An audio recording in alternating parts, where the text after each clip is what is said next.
Aquí es la primera vez que entro. Muy ilusionado, muy ilusionado. Es la primera vez que voy a ver a Breogán. Iba a ver al Lugo antes. El ambiente es estupendo y esto está empezando. ¡Forza Breu!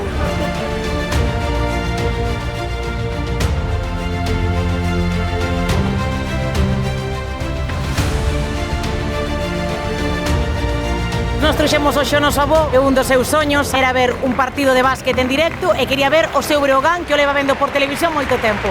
Así que ele escolleu este partido e aquí o trouxemos con case 98 anos por primeira vez ao Pazo e a ver o Breogán contra o Real Madrid.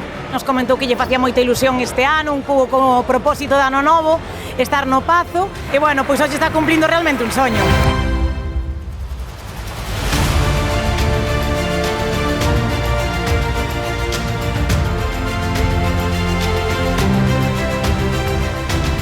El ambiente es maravilloso, no puedes pedir más.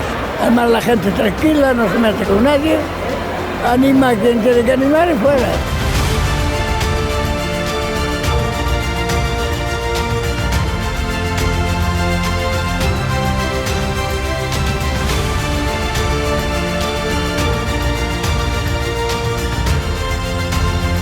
Luchó hasta el final, luchó hasta el final.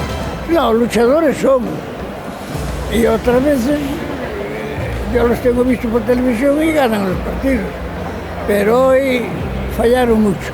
Por decirlo ahora igual, vamos más, porque yo nunca presencié personalmente aquí en esto, nunca vine aquí. Hasta la próxima.